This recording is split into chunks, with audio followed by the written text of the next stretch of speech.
Welcome to KGXT, Gen X Talks podcast, live from Central California. Making plans with the boys. I'm gonna hit the town. Yeah, I'm gonna make some noise. I'll push past the pain and my wounded pride. I'm gonna live it up. Yeah, stay out all night. But sure, I've had some better times. And I can't count all the tears I've cried. And maybe down my last time. Yeah, but the blues took me just fine. Need to get done. That's all I can say. Are we All right. live? We are recording on Streamlabs, starting right now. My hair is like all over the place today. Is your mic where it's supposed to be? Yeah, it is. Yeah, don't tell me where my mic needs to Hey, be. I'll tell you where your mic's supposed to be. I'm fixing the hair. The hair's a little You've been weird. fucking with your hair for like 20 minutes. Because it's just like all over the place today. You know what the I do? hell? I fluff my beard, put a hat on, I'm good to go. Well, aren't you lucky?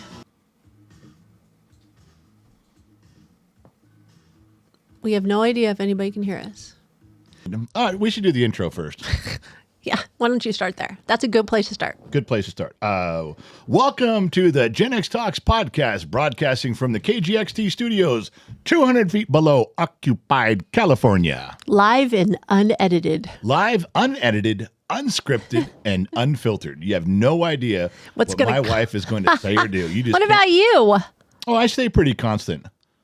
Everybody knows what to expect from me. They know how far I'm going to Do go they? in every direction. You are the wild card. You could be totally conservative, and when I say naked boobs, you go, "Oh, don't talk like that. Don't say that." Or sometimes you blurt it out. You blurt out naked boobs, and the whole world goes, "Oh my God, we can't tell what we're getting from you." That's right. The truth. You got to keep them guessing. No, you are Just mysterious. Mysterious. Yeah, that's the word too. It's mysterious. Mysterious is the word. So yeah, so we started. Now we can go back to complaining about stuff. Yeah. That's your favorite topic. It's You my- you wake up in the morning complaining. Especially on Thursdays when we can record. No, every morning. No. You wait for me to stir in bed, and before I have my coffee in the morning, you are complaining. You know what? Before you have your coffee, you view everything as a complaint. No, From you any start from person. the moment my feet hit the ground. It's No, like, I got a complaint. If you sit down in your chair with your cup of coffee, but you haven't sipped it yet, you will tell the dog, "What do you want? I haven't had my coffee yet." You view everything as a complaint until you've had coffee. Then the world seems to fall in order. The sun shines a little brighter, and we can all Why don't begin. you just say, "Good morning, sunshine"? I do. No, you don't. You start right in complaining. Well, did I complain this morning? No. This morning I was like, "Hey, it's a great day. I'm getting after it. I'm here. You're here. Let's go." Yeah, it was a good morning. I didn't complain at all. But I saved my complaints for the podcast. You started complaining. Where's my breakfast? I did not do that. I'd been out here for 3 hours by the time your big, fat, natural white ass rolled out of bed. And all I said was, "When you get a chance, after your cup of coffee." So you didn't say good morning, sunshine. No, I didn't. No, you never do. But I typed softly.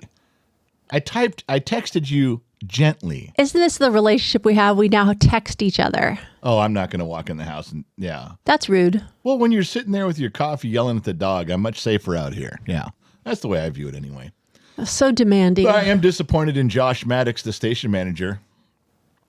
We very clearly said last week we wanted a specific song to play as our intro. And him and I even talked about it afterwards. But just like all kids, he didn't write it down. So here we are.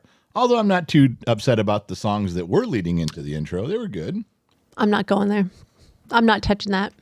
Just because you treat Josh like one of our kids. Yes. I'm the Go ahead, go-between all the time. I'm the buffer between the kids. let's hear You it. just attack. All I said was I was disappointed we didn't have our song. How's that an attack? And he said last night he's a little stressed. Oh, and you love that. If somebody says they're stressed, you just go, "Oh, really? How about a little more?" Do you know you're the queen of that? No. You are the queen of seeing a situation that is stressful and intentionally making it 20 times worse. No, that's not true. Would you like an example? No. I would love to bring up this example. We need to turn on the AC in here. It's fine. I'm going to start yawning. It's not fine. Wait a minute. You're gonna yawn because the AC's not on. There's no air movement in this place. I'll turn on a fan. That's a lot of air movement. Then you'll complain that it makes too much noise. You know, did you see the electric bill last year for the studio? I see the electric bill every year. Not just last year. It was I admit, this is where I had to bend my knee to you. After the electric bill came in for the whole year, we pay it, yearly on our the way we pay it. And the electric bill came in and it was like $3,000 higher than the year before. I think it was a little more than that. And I was like, oh my God. And you rubbed it in my face. You go, there you go, big boy. You keep turning it. So, and I did. It was an ice box in here, every day. And at the house too. You just kind of went, screw it, and just went, I'm doing it. It was the first year that I kind of went, you know what? I'm setting it to where I'm comfortable. And I'm paying for it now. I should not have done that. So what did I tell you this year? I bent the knee. I said, I am not touching it. I'm not touching it. No. And I've also not turned it on in here. You've come in and turned it on thinking, that I was too hot. You thought I was overheating. You've done that for me. Yes. But I haven't done it once yet. I've been very good about I'll stick it out. You were cranking it on the first thing you got in the morning and left it on all day. In here, in the studio. No, I haven't. Last year. Oh, last year, yeah. Last year, I wouldn't leave it on all night, but I kept it cold all day. Not anymore. No.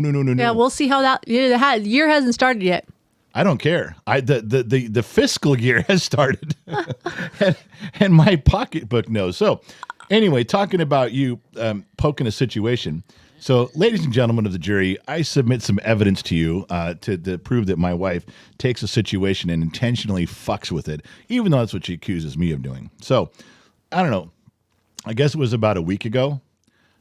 You said there was a pincher bug on the ceiling.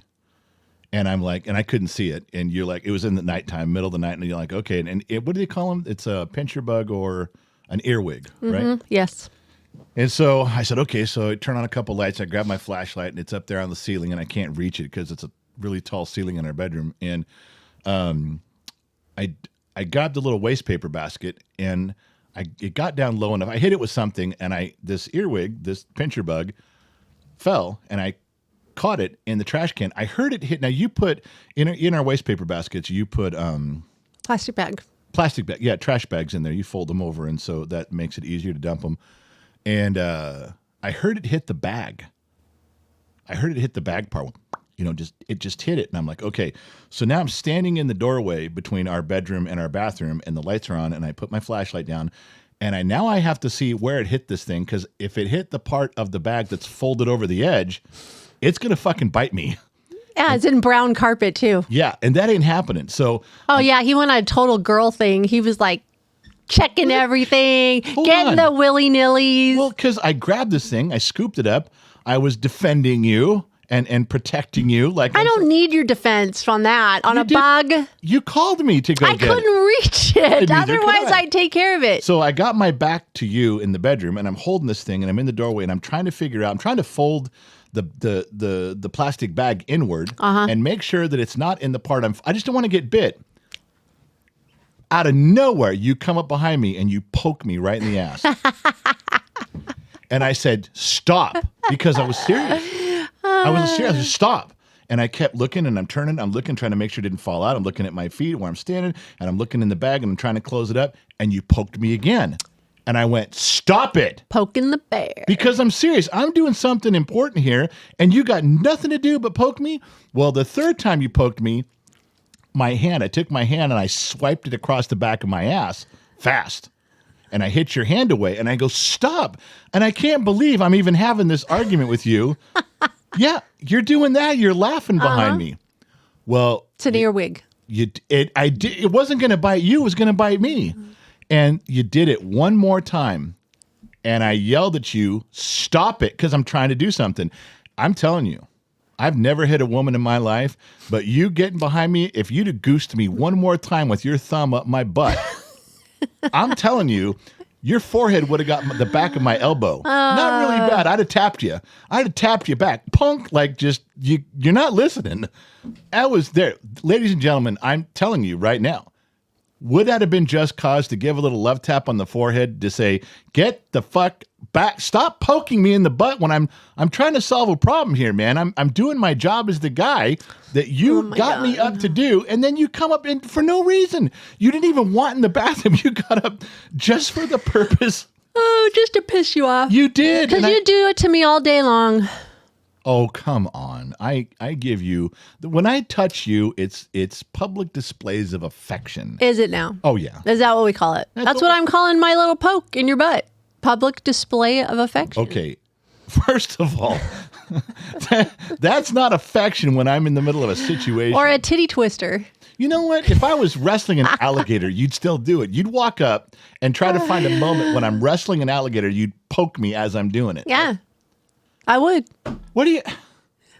And people wonder why I consider taking in new applications for a wife every year on our anniversary. That's okay. Go ahead. Thank God. Find another one. Be my guest. I could find a woman who wouldn't poke me in the ass when I'm battling creatures. Okay. All right. I just can't handle this new energy general. Energy husband. Energy Gen X dad. Energy love of my life. It's scaring me, man. It's been good, man. Was it like the last 4 days? Yeah. It's a little too much. Well, it's a little too much for me in the morning. I'm not a morning person. Okay, but think about this. I'm not kidding. You're not kidding. It's a real thing. It's noticeable. It's a noticeable difference. MarcyZavala.com. One yawn. There's one. MarcyZavala.com. And I'm following her suggestions on the diet. Dr. McDreamy, making sure I don't miss any medications. I'm just making sure that I don't skip anything. Wait, who's making sure you take your medications? Well, let everybody know. Tell them the truth. You. Yeah, so, if I didn't give them to you, you wouldn't take them. The only thing is that I'm making sure that I take them all, I eat them all, and to be fair, you've fixed better food, no more fast foods at all. We've been eating better, a little bit, just changing what we're doing a little bit there, and then the medicines are all on time, and the yuck water. Made sure I've been drinking that goddamn stupid yuck water. Did you do it today? Did you drink it today? No, it's sitting. You gave it to me. It's sitting right here. Look. Let's go. Get down it. You can do it on stream right now, on camera. All right. Show everybody how much it is. This is how much he complains about. Okay, for everybody watching on the video portion of this, I don't even let her put it in a full jar anymore. I go, give me like pathetic. 2 ounces of water and mix this shit in with a straw. I'll get it done. All right, here we go. It's ridiculous. This is gross. Listen to him whine like a little girl. The problem is that I'm going to make that face on camera now. Yes, I want people to see. It's not It's not pleasant. Let's watch this. Ready, set, go. This is so pathetic. He's like 12 years old. Here we go. Watch the face. See? Like a little child. Oh, God. Oh. Okay. Yuck water completed. Wash that shit down. Are you done? Hold on. Takes about 12 seconds to overcome the effects of yuck water. All right, you can turn the air on now if you're getting a little hot. I'm warm, so if you're warm, then you can. Okay, well, anyways, you could talk. Weren't you going to have Marcy Zavala on the program? Yeah, it was supposed to be. Well, not on here. We were going to have her on the live stream. Bottom of the Glass Nation show on Saturday. She was just supposed to tell me, and then I was going to learn how to bring in a StreamYard person, like a Zoom call. And if she can just jump on her phone and I can bring her in for 10 or 15 minutes, that's what I was going to do. We didn't connect on it last week. I think she was busy. Well, she was a little busy, but she said she had time. But you need to get her on the schedule. Oh, she did say she had time? Yeah, well, one of her sons had a track meet, but she said I think it was Thursday. I don't remember. It was one night she said that she was available, but I never got the message that she had time, or I would have. It was at the last minute. It was like right before the live stream or whatever. Well, but you have to You need to work it out. You just tell me that you want to do it and that she has time, because you do all the scheduling around here. You want her on the Bottom of the Glass Nation show? Sometime if we start at 6 and we go till about 7 or 7:30. On a Saturday, then I think we should have a Zoom link. We can just send her real quick from my computer, and I'll bring her in. Okay, so you want her on a Saturday show? A Saturday show would be best, yeah, and probably around 6:20, 6:30. Okay, well, I will work on that and see. It'd be a good idea. I think it'd be fun to do that. All right. And just think, you know who else wants to be on the show? Who? He called me yesterday. Who wants to be on the show? He goes, I want to be on the show, but I'm not tech savvy. And I'm like, dude, I could just send you a link. You could click it and just stare at your phone. He goes, that's it. I go, that's it. He goes, okay, can I be on a program? I'm like, yeah, let me get a minute. Iceman. No, he doesn't. I'm not kidding. I am not kidding. We talked about it. He'll do it. Oh my God. I'll have to find out his schedule and see when he can do it. Just think of all the possibilities we could bring into some people having some cool, just, not the whole show, but like just 10 or 15 minutes. You guys can go into some deep conversation. Iceman will go for 3 hours. Well, yeah, Iceman, you could just leave him going and hold your camera up and just keep it going. He could talk the whole time. You know who I want to talk to pretty quick here is Dr. McDreamy. Again? Well, about the fight coming up, because I am not in agreements with what Dr. McDreamy is saying about the Mike Tyson. So you want him on a Zoom call? Yeah, on the show, because he's got this whole boxing perspective because he's the man, and they're doing this in Texas. I don't think it's a sanctioned heavyweight fight. It's just an exhibition. All right, well, don't give everything away. Okay, do you want me to set that up? Because you got to happen soon. Fight. Yeah. When's his fight? July? When's the Tyson fight? I thought it was in a week. I don't know. Maybe it is July. I don't remember. I thought it was in a week or two. I don't know. By the way, I went looking for some applesauce this morning. Okay, look, I started in the studio so early this morning, and I didn't want to bother you, didn't want to wake you up, so I grabbed a jar of applesauce, and I ate it. And the problem is, the first thing you told me is you ate the whole jar? Yes. Well, but I was just sitting here, I had a spoon, and I just ate as I was working. I got after it today, man. I was getting some shit done. And it said no sugar on the outside of that thing. Added. It's a code. No sugar added. They didn't put additional sugar into it. No, that means that whatever came in the apple, whatever God intended, the sugar levels God intended in the apples was in there. And you're saying God's wrong. That's what you're telling me. I didn't say God was wrong. I just said you ate a whole shit ton of sugar in the applesauce. No, I didn't. I didn't have any sugar. I just had the apple. Oh, are you saying God's wrong? I'm saying the whole food of an apple in the refrigerator in the crisper is better than the jar one. I even saw where you bought it from. It wasn't even like you bought it from a regular grocery store. You got it from one of those weird places that sells weird food like Trader Joe's or Whole Foods or something. Sprouts, you mean? Yeah, Sprouts. See? Yeah, good. That's where weird the good store. Yeah. They don't have regular, like you can't walk in there and find food that I like. You can't walk into a Sprouts and go, can you point me to where the Pop-Tarts are? They don't have any. That's true. If they do, they're probably gross, but I'm just saying. Hey, by the way, speaking of Pop-Tarts, yeah, I saw a thing to make a homemade Pop-Tart on a cookie sheet. One big, huge Pop-Tart. A homemade Pop-Tart. On a cookie sheet. You know what I'm talking about? Like what is that? A 10 by 16, 11 by 16? That's a big Pop-Tart. Yeah, I watched this lady do it and I was like, that's way easy.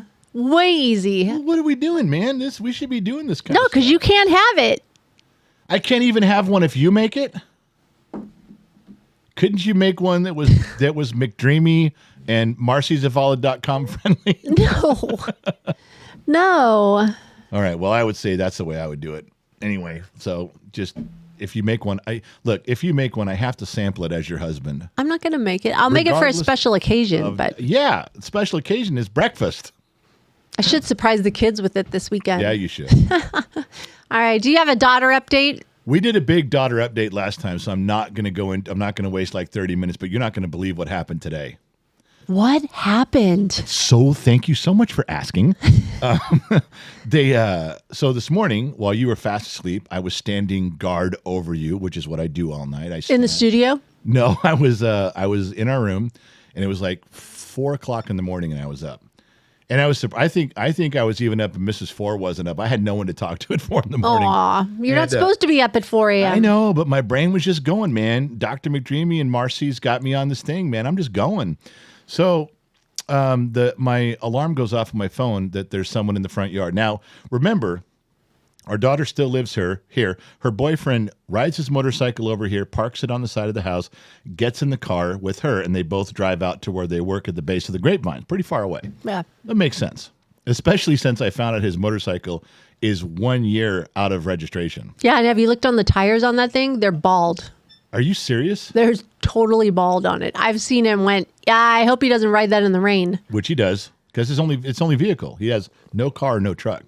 Anyway, so I check the cameras. I'm sitting there, just grab my phone, check the camera. He's riding up, puts his bike on the side. Now he's waiting for our daughter to come out. She's on time. She's got her stuff. She comes out. Now I can see them in the driveway shuffling around. And I noticed that our other daughter, who spent the night last night, parked behind. And they both have kind of the same exact cars. They both have the same car, but I can tell at some point our one daughter has to come in and knock on the bedroom door at 4:30 in the morning of our other daughter and go, "Can I get your keys?" So I'm watching this, just figuring this is how this is going to go. And as I'm watching it, guess who I see come in the house? Her boyfriend. What? And I can't see through the security cameras in the living room. I can't see the bedroom, the bedroom or the bedroom door where our other daughter is staying. But it's the only door down that hall. And I see him walk in the entryway, walk around the corner, and I hear a knock on her door. Like our one daughter said, "Oh, go wake up my sister. Go get the key." I fucking lost my fucking mind. I'm surprised you didn't hear me because Our daughter that's sleeping would have freaked out. I jumped. I went to the top of the stairs. That red baseball bat by your side of the bed because yes, I've got a pistol and you've got a baseball bat. Yes, I'm in my cutoff t-shirt, my sleeveless shirt, my boxers. I didn't even slip on my boots. I grabbed that bat and I'm at the top of the fucking stairs. I'm serious. I went down there. I was going to go, "You knocked on my daughter's door, you motherfucker." I don't even allow him in the house at those times in the morning. Yeah. I don't let him come and even take a piss. Don't fucking come in my house. And there I come around the corner and it wasn't him. It was our daughter. And I got him. I got it confused on camera. It looked like, because the cameras are fuzzy, and it looked just like him. It did not look like our daughter at all, and I lost my fucking shit. So I'm at the top of the stairs with a bat, and I'm going, "What the fuck?" And then our daughter looks up and goes, "What, Dad? What's going on?" I go, "What are you doing?" She goes, "I'm getting the keys. I got to move the car." And I'm like, "Yeah, okay, well, I was just checking." I didn't want to tell her that I thought it was her boyfriend, because then she would have been like, "Wait, you thought I would send my boyfriend in here at 4:30 in the morning, and then now you're at the top of the stairs with a bat?" She has the tendency to do that. It's not far-fetched for her to do that. No, that's not too far out of the realm of something she would do. It's not. So, yeah, at about 4:12 this morning, I was at the top of the stairs in my boxers with a bat thinking, "I'm going to fucking clock this dude." I thought it was him. What a way to start the morning. Yeah. So, yeah, there's your daughter update. So, she still lives here. She's still dating him, but, I did give her the talk. And I said, when you move out, you make sure this is it. I don't want you paying rent here anymore. You pay rent over there. Just move out. Take your shit and go.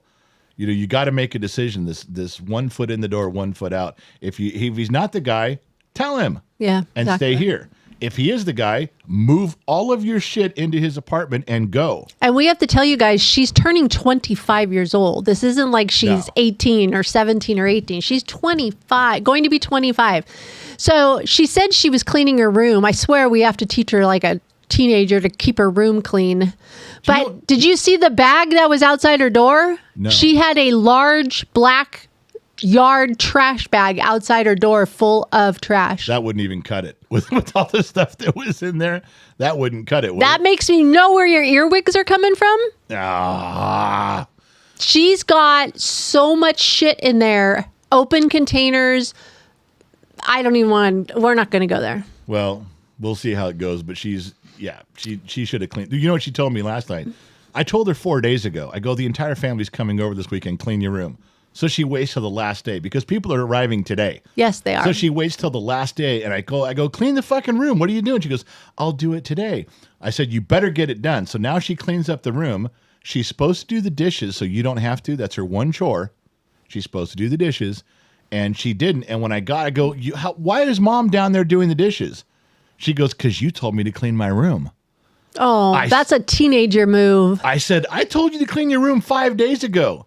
So let me see if I get this right. Because you waited till the last minute, now Mom's doing all the dishes from all the baking and all the cooking she's done because you timed this. She goes, I don't know what you want me to tell you. I'm cleaning my room like you told me. I can't go down and do that. Now, Dad, if you want me to do the dishes, I'll do the dishes, but then my room won't be clean like you want. Why? She's up all night anyways. I don't know, but it just, I'm telling you. Well, last night after, what did we do last night? Oh, we had a staff meeting last night. And I had told you before when I was making dinner, I was so tired, right? I was just dragging ass yesterday. And I was like, after the staff meeting, I'm tired. I had made dinner early so we could do the staff meeting. And I left it out because Briggs was coming home and then our daughter was coming to spend the night. Right. So I left dinner kind of out for everybody to have. When I got in there, both daughters were in the kitchen talking. Nobody was doing anything. All the food was left out and it had been left out for an hour. It was time to put it away. And I noticed all the dishes in the sink. And I was walking away and then all of a sudden Jade says goodnight and she walks away.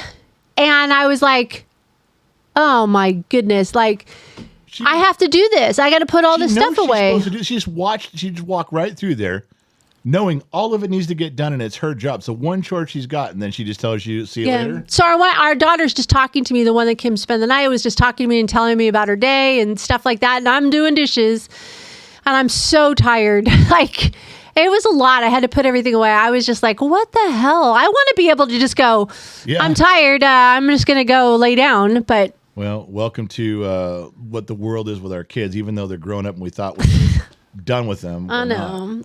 Okay, so we're going to do now. I want you to do a mechanic story now instead of like at the end of the program. You know, I thought of one. It's kind of, it's really short and stupid. I could probably think of another one, but when you're working at dealerships, you always have to go to training. You always got to go to schools.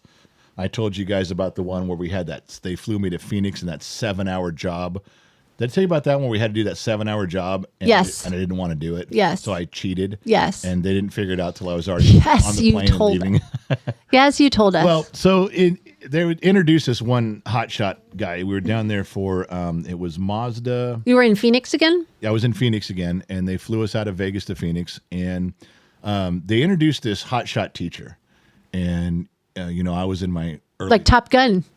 Yeah, Top Gun teacher, and he's like, okay, well they said every dealership gets to send their best guy to this school, and this guy this is our best guy at the factory level. Again, it sounds like Top Gun. Yeah, and it sounds like it. Not quite as cool when you're a mechanic, though. You've been selected for Top Gun. That's right. When you're except you're just a mechanic. You're not flying a plane. So anyway, they introduced this guy, and he's just got all these trophies and plaques and awards. He's been the fastest, and he's going to teach us at that time, advanced computer and electrical diagnosis. Wow. Which really every couple of years, a lot of things change. So you always have to be going to school for that. And this one was just one of those classes. It'd be kind of like dinosaur technology compared to today's, but back then it was cutting edge. So this guy got up there after he was introduced. He's at this little podium. We're all in this room, and he's got these slides and stuff, and he's pretty arrogant. And so the first class we have. Don't you think he's earned that title? Yeah, maybe. He has, but I don't know. It bothered me a little bit. So you got 30 of 440 Southern California and Southern Nevada, the best mechanics trained in computers and electrical, and then this guy telling us how he does stuff. So after he gets done with his presentation, he takes us into a room, and there's all these cars, and all the hoods are open. He says, okay, well, what we're going to do is we're going to start talking about some of the new systems that are coming out with, and we got all the prototype cars here, so some of the stuff you won't see for a year or two. Some of the stuff will be familiar. And where everyone's walking around the room, and he goes, we're going to start on this truck over here. Pretty basic little 4-cylinder truck. And I had worked on one that gave me a fit on something. I couldn't get it to idle right, and I found this little tiny vacuum line. Back then on carburetors, when you had a carburetor on a vehicle, when you get a vacuum leak, it makes it stumble and run rough. Today's cars are fuel injected. When you get a small vacuum leak, it usually raises the idle. It's a little bit different configuration. Anyway, so this one vacuum line, it was under the part of the engine, under the manifold, didn't see it, couldn't find, took me a while, and I finally, God damn it, and I fixed it on this one particular car. So as I walk over to this truck, I reach under, so this is a truck he said we're going to start working on pretty soon, we're going to look at it, and it's a brand new vehicle, got like 60 miles on it, so when no one's looking, I reach under and I unplug that vacuum hose. Okay. And then I go back in the group and we get over there and he fires this thing off and it warms up. And as soon as it warms up and the idle drops down to where it's supposed to be, it's stumbling and running really bad. Okay. And he goes over there and he revs it a few times and continues talking to all of us. We're all standing around this truck, and it goes back to running rough again, idling bad, just brum, brum, brum, brum, brum. And he goes, I don't know what this is. And so he's messing with it. He can't figure it out. He goes, this was running good an hour ago. I just moved this thing an hour ago. It was running fine. Now it's not running fine. So he's messing with it. He's looking. He tucks his tie into his button-down shirt, and now he's leaning over the engine, and we're all sitting there. And he's had this big introduction and stuff. And I said, I'm in the back of the crowd, and I said, well, I'm sure for a guy of your abilities, this won't take you very long. Oh, you're a dick. And he messed with it for probably 20 to 25 minutes. He goes, well, we don't have time to deal with this right now. And I said, well, do you mind if I take a look at it? And he goes, no, go right ahead. Because now he's like, dude, I just looked at it. If I can't figure it out, you can't figure it out. So he fires the thing off, and I'm wandering around. I didn't go right to the hose. I kind of wandered around and had my hands here and checked this. And then I put my hand under the intake, and I plugged the hose back in, and it idled just fine. I said, there you go. I tapped him on the shoulder as I walked back into the crowd. I go, there you go, big boy. We're good. He didn't say a word until after class, and we were going to be there a week. And he called me into his office. He goes, I know that you unplugged that hose. I can't prove it, but I know you did it just to make me look bad. He goes, this is going to be the longest week of your life. Oh, good going there, buddy. Good going. So, yeah. What a way to piss the teacher off day one. Yeah. Hey, that's your mantra, though. That's what it was like in elementary school. Yeah, there's just a fun story that I remember doing. Yeah, you have lots of those fun stories of messing with people. Well, he gave me every shit job and every question that he came up with. He said, hey, we're going to learn about X, Y, and Z. And he'd point to me in the back. He goes, do you know about that? And if I said no, he goes, yeah, I didn't think you did. And then he'd give us the lesson. But he'd always point me out that I didn't know. You started it. Well, yeah. You started it. It was fun. Remember what you told me about me poking the bear? Yeah, I do. Yeah.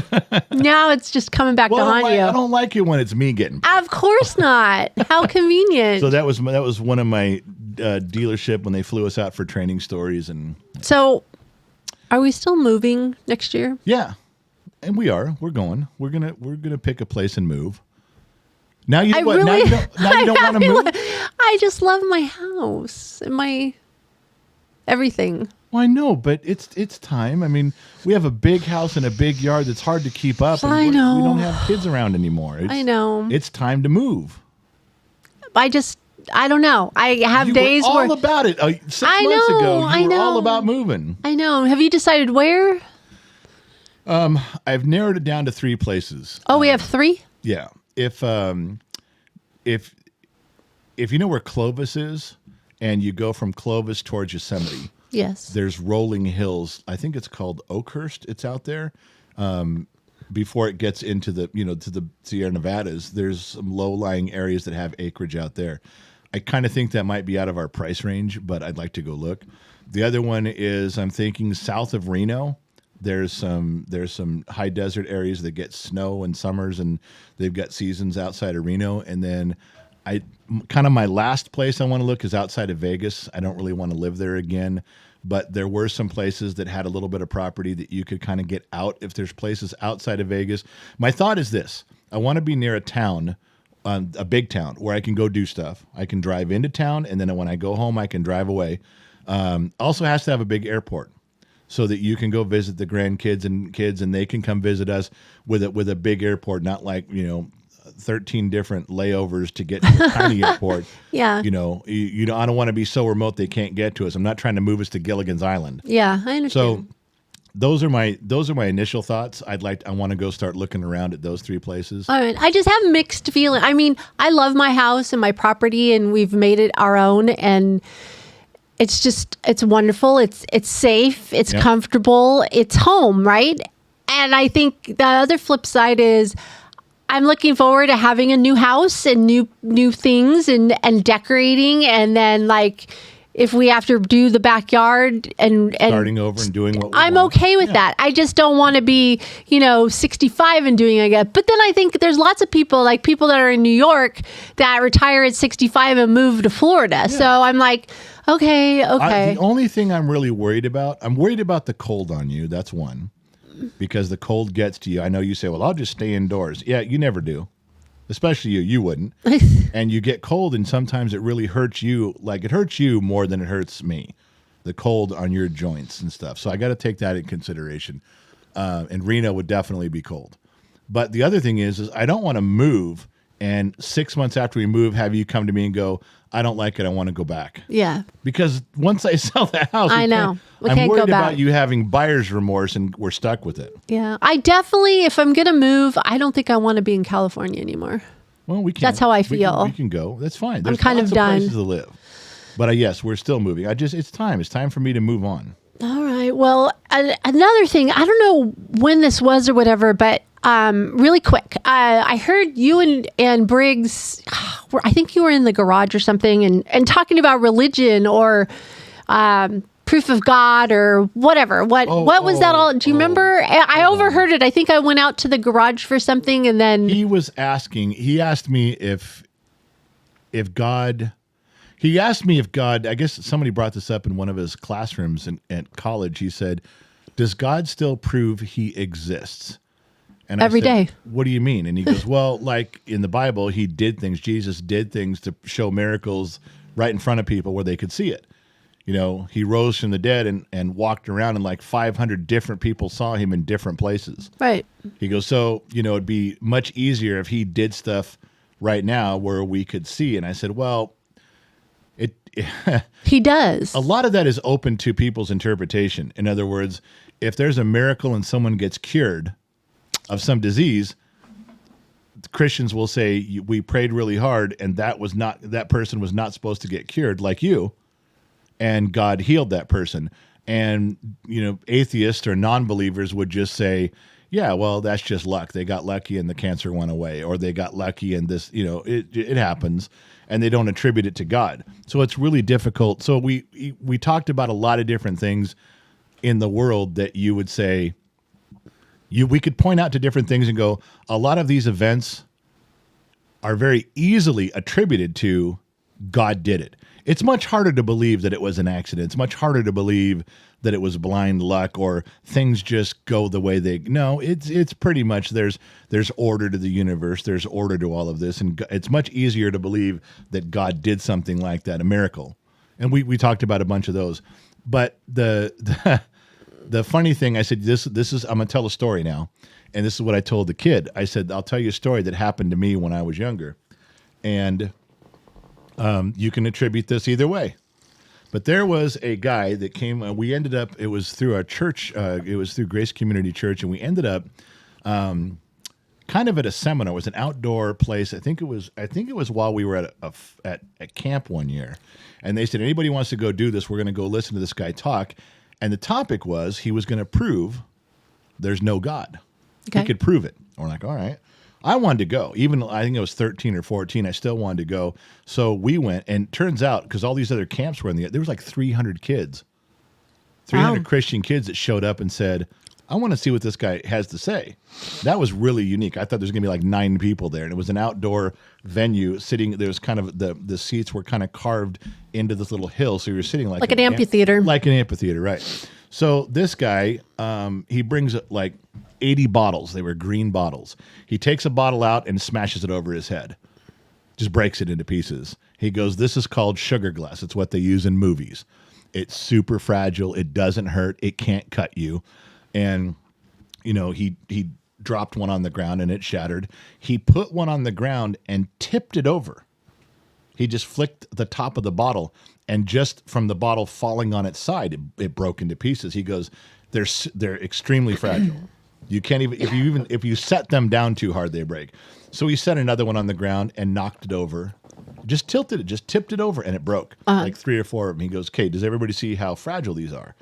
And he had this long presentation, this long talk about that there's no proof that God is real, no proof that Jesus existed, on and on and on. But he gets to this point, and nobody knew where he was going to with these bottles. And he stands there and he holds one up about the height of his head, and he drops it from about 6 feet high, and of course it easily shatters. He goes, now I'm going to hold up another bottle, and everybody who's a Christian, pray as hard as you can that God will not let this break. If there is a God, the glass won't break. Pray to your God. If your God is all That's powerful. not how he works, but okay. No, it's not. But that's what he was doing to us kids. Okay. And, he's got 300 teenagers there, and I'm just staring at this guy. There's a bunch of kids praying too. And he said, if your God is real and your God is all powerful, then when I drop the bottle, let's have it not break. So he gave everybody, I'm going to guess it was a full 5 minutes of prayer. And he was standing there, he's walking around on the stage holding this bottle up, and he's holding it 6 feet high. It's going to break. There's no reason it wouldn't break. God also set gravity in motion. God also decided the physics of sugar glass way before today, so it's going to break, and he's praying, or he's not praying, everybody's praying, and he's walking around. Finally, he goes, okay, everybody be done praying. Let's see if your God exists. And he stands center stage, and he drops the glass. He drops the bottle. And everybody's expecting it to break. You know what it did? What? It hit his foot. It hit his shoe. And it rolled off to the side of the stage. It hit I bet you his that foot. was stunned. Oh, you want to talk about teenagers that were making fun of that dude right to his face. Oh. He quickly, the crowd erupted in laughter at him and screaming. He grabbed another bottle and dropped it he grabbed another bottle and dropped it, and another bottle. He kept breaking them, but the one that he kept hold of the whole time just happened to, unlucky for him, it hit his shoe and just rolled across the stage. That's awesome. And never broke. So I told the kid, I said, so is that proof that there's a God? Or is that just a weird coincidence that out of 30 bottles he broke, the one that was the test didn't break? And I said, you can call it an accident or a coincidence. You can call Jesus and all that a fairy tale and on and on and on. I said, and none of that really mattered, because you're right, that's not how God works. But in the end of it, I told him, I said, I want you to think of it this way. This is a real simple way to put, when he was asking me about that aspect of religion, I said, well, if I live my whole life thinking the Bible is true and there was a God and there is a Jesus and on, and you live your whole life thinking there's not one, if I die and I'm wrong and there's nothing at the end of life, what difference did it make whether I believed in God or not? What difference did it make if I was a Christian or not? Nothing. I lived my life a certain way, and at the end, I was wrong. There was nothing. But if you live your life like there's no God and no Jesus, and you're wrong, and there is, you're in trouble. Yeah, exactly. So you live whatever you want, but, even we'll if see what happens in the end. even if I'm just hedging my bets, I think I'm in better shape than the guy who's just living his life pretending that everything's okay. True. Anyway, so I didn't know you walked in on that, but that was the discussion. But I'll promise you, he'll never forget that sugar glass story. No, he won't. But I have a religion question for you. Yeah. It seems like the word Bible is such a dirty word. Like you say it and it totally shuts people down immediately. Do you think if we were to rename the book like a history book, the history of something or the history, do you think more people would read it and read it just like a book or a novel? Right. Yeah. And is it just because it says Bible on it? What do you think? I think you're right. I never really thought about it before, but since you brought it up, people say the word Bible like, oh, you're one of those Bibles. Okay, Bible. It's like a dirty word. Okay, you read the Bible. All right, you're right. What if you just call it the history of the Bible? Yeah, or history of the Bible. Whatever. Well, okay, well, history of the Bible. Then just read it. Because that's kind of what it is. It's a history book. It's just like us picking up an American history book. Did we live back in George Washington times? No. We can read about it. But we read about it. We have accounts of it. That's what the Bible is, isn't it? It's kind of funny that you can go back to Roman times, and if you're talking to people, and I'm like, I don't believe Caesar did that stuff. I don't believe Nero did that stuff. Oh, no, you don't understand. There was people there. There was witnesses. They saw what happened, and they wrote down in manuscripts what Caesar did. And thankfully, we can read those accounts now. Oh, okay.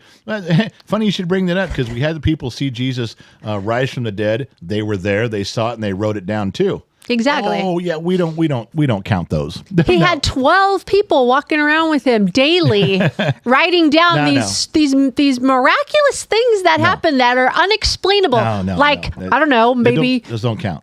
Oh, they don't. No, it's funny how they do that. You're going to find this funny too. I got into an argument with someone the other day, and God, how did it come up? He says, it was illegal immigration, and there's children that get brought across the border, and like, look, you tell the parents you can't be here. You're here in the United States illegally. You got to go, and the kids got to go too. And they said, no. The children should not ever be punished for what their parents have done. That's not fair. That's not right. They have no control over what their parents did. If their parents did some illegal stuff, if their parents crossed the border illegally, even if their parents are into drugs and they rob America and you want to kick them out, you should not ever in any way hold the children responsible for what their parents did. And I said, are you sure about that? And he goes, that's how I feel. I said, oh, okay, well, cool, because that helps me out in a whole other area of life. And the guy says, what do you mean? I said, well, I was really having a good argument towards slavery and reparations, but as long as we're good with not holding kids responsible for what their parents did, I think we're onto something here. And he goes, oh, no, that's different. I said, oh, of course it is. Oh, yeah. Because I love how they make up moron, rules for one and no rules for the other. You should have seen his mouth drop open when I said that. I said, all right, well, now that we got the rules, I can play too. Oh, my gosh. So, yeah. Anyways. Hey, so what's the deal? Your camera has not froze the whole time. Can you believe that?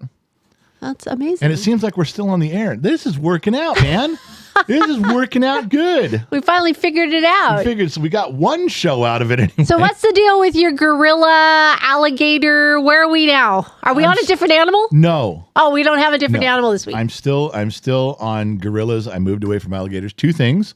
Oh, great. I What? think I can't believe when I really start paying attention how much gorillas are like people. It's amazing. I mean, I always knew that, but now that I'm really watching a lot of it, it's like, holy Santa Claus shit. That's amazing.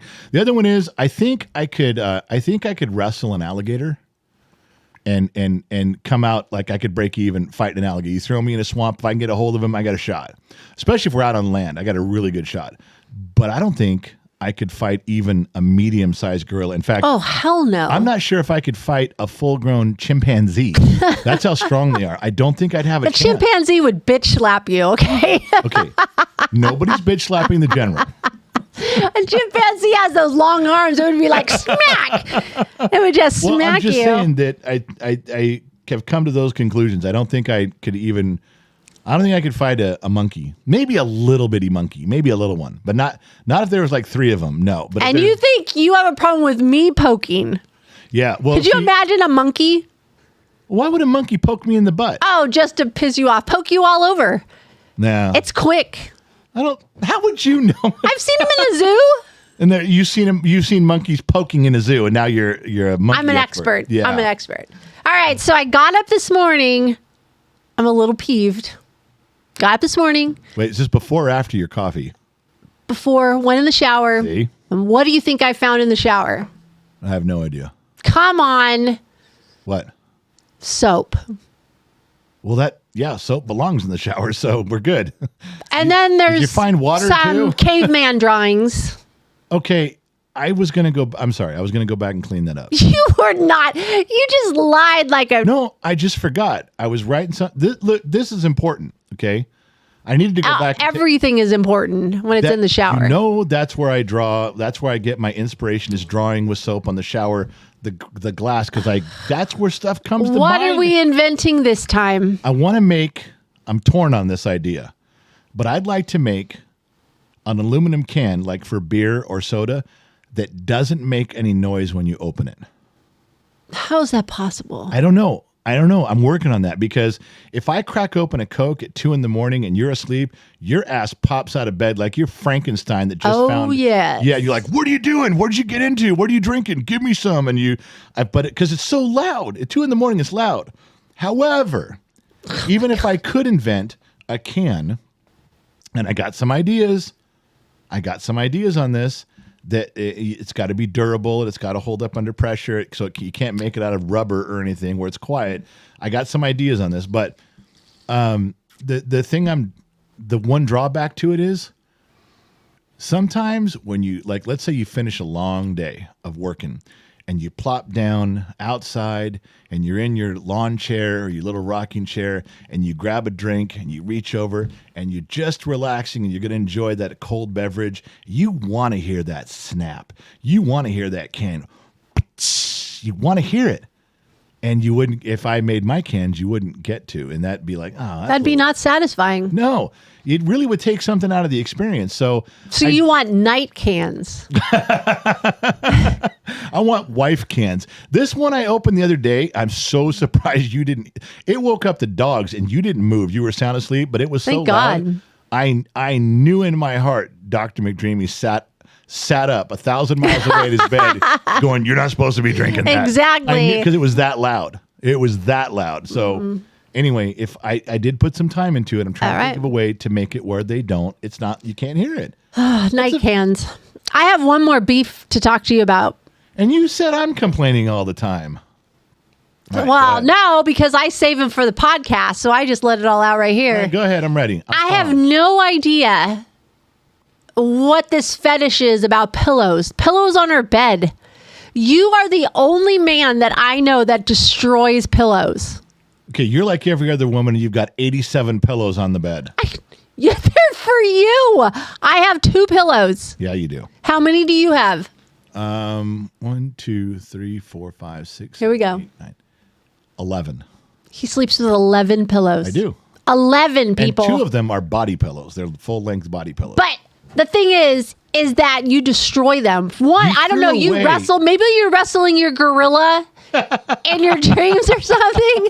I don't know, but the pillowcases come off. And then what once looked like a pillow is not a pillow anymore. It's like a rock. Okay, that pillow that you just threw out. Oh, yeah, I threw it out. I finally got that to the right shape where I put that in the corner of the bed. No. So that it fits, and then I could put the other pillows. It took me like... You can't even put a pillowcase on it. You like folded it in half, and now it doesn't even move.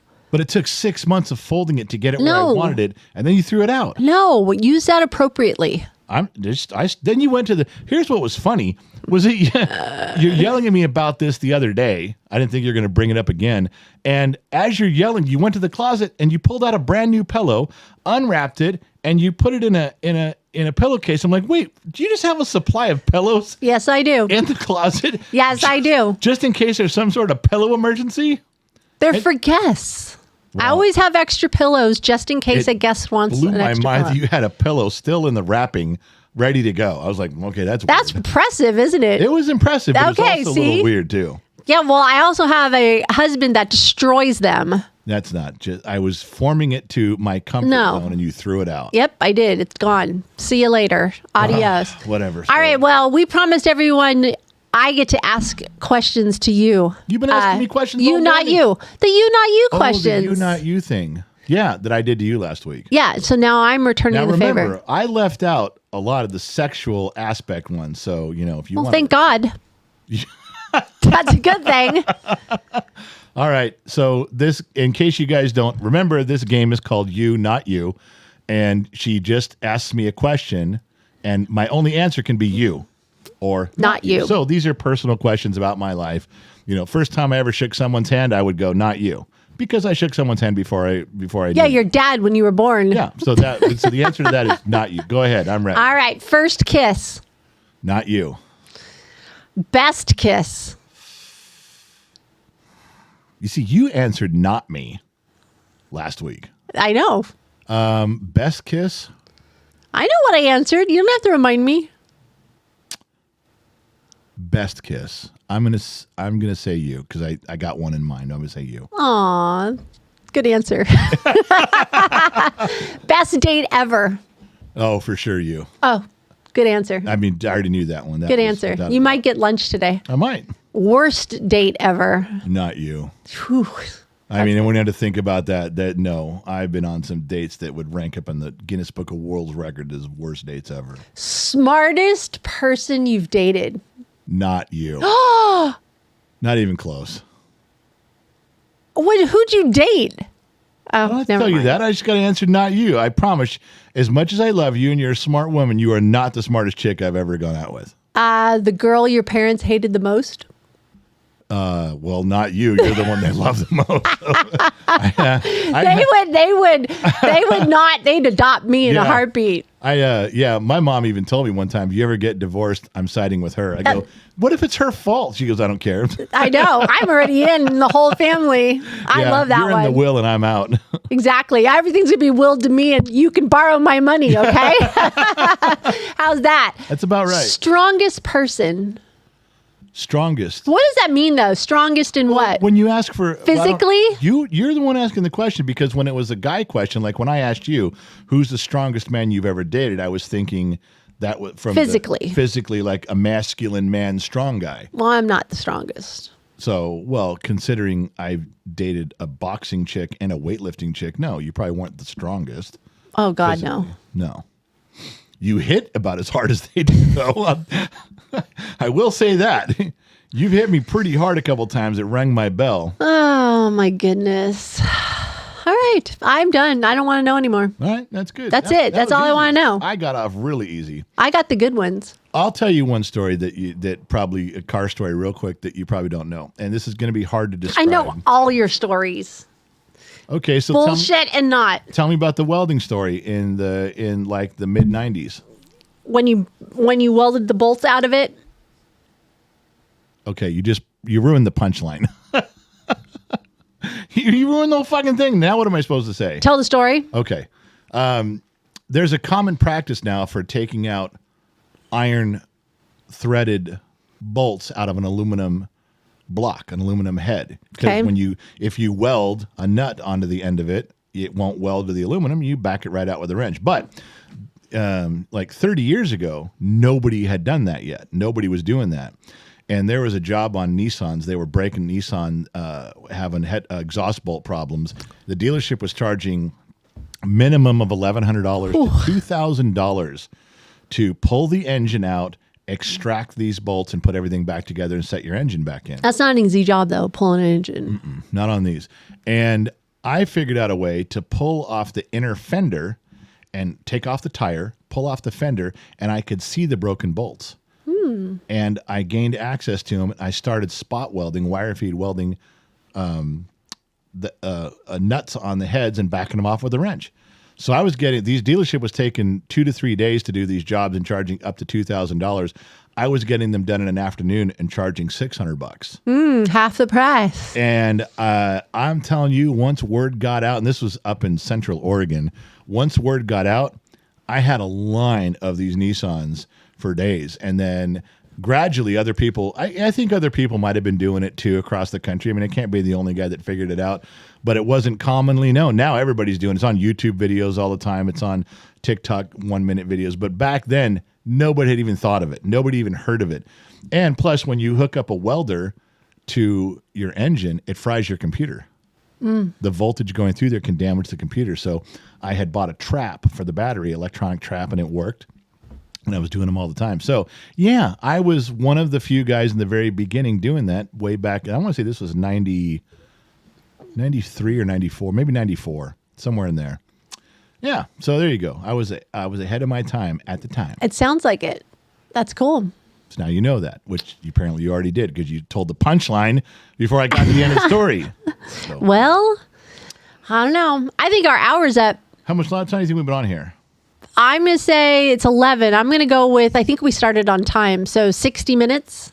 61 minutes. Yeah, I thought we started on time Hey, today. do you remember last week when I told you that I was driving and I found a Mexican restaurant with pole dancing? Yeah, which I told you was bullshit. And I showed you the picture. But it was a separate building. I found it on Google Street Yeah, View. you did. You showed me the picture. But it was 2 different places, 2 different You buildings. don't know that. Yes. It The was way on a- the sign was, it wasn't like written in the same script as the Mexican restaurant. Well, if you added it later, if you had your Mexican restaurant here we up there, go. and then you just decided to add pole dancing to amongst your restaurateurs, you would add that sign. So You know then- what? The Democrats need you to work for them. Why? You just like spin that story Oh so my well. God! You denied that it was even true. I found it. I proved it. You look at me right here. Hero status, I think, is the word Oh, you're looking please. for. Hero. This guy right here. Please. It's true. You're not listening. The whole goddamn. I did it right, and I found it. So now you know what I know. No. All right. There was I don't think I had anything else. There was no more notes on this stuff. That's about it. Other than again, we didn't have our intro song playing because of Josh Maddox. Would you stop it? I don't know what it's going to take. I asked. We talked about it. He just doesn't love me. No, that's what it is. You know what? I've asked for my closet door to be put up in the guest bedroom, but that's not done. Man, I've asked for my new light to be put up in the hallway, but man, that's not done. Okay. Even though we talked about that, I don't know. Why isn't that being done? Oh, and you know what? I bought new curtains for the living room with a new rod, and boy, that's not done. Somebody's slacking. Okay. I said I'd get to it. You don't need to bother me about it every 6 months. Okay? You have 2 weeks. I'm pacing myself. You have 2 weeks. Or what? Or I hire somebody to do it. 2 weeks. Well, I guess we can call that a show because then we're right about an hour. Went right on time, and then we can I can edit this thing together. I still got my gumption, man. I got my mojo. I'm ready to go. Well, congratulations. But way to go. Because you've been so mean to me today, I'm not. Oh, here we go. My gumption is not going to help you with any of your honey-do list stuff. Sorry, I'm not helping you. Yeah, well, I guess you better find somebody to feed you today. Why? I've been nothing but kind and wonderful to you. You, really? on the other hand, have been horrible. I have been absolutely delightful. I just what call we're you calling out this? on your bullshit. I'm the only one that can. Yeah, that's true. All right, well, then say goodbye, Gracie, and we'll call it a day. Goodbye, everyone. Thanks for listening. Thank you guys for tuning in. Thank you guys for sticking around. If you had an hour of your day to waste, we're very happy you chose to waste it with Gen X Talks and the podcast. For those of you on the radio station, we'll continue on after I cut everything off. But once again, we're not sure where you're listening in from around the planet, AM, FM, Sirius XM, or perhaps you tuned in on the Armed Service Radio Network. Remember 2 things, wherever you go, there you are. We'll catch you guys on the flip side.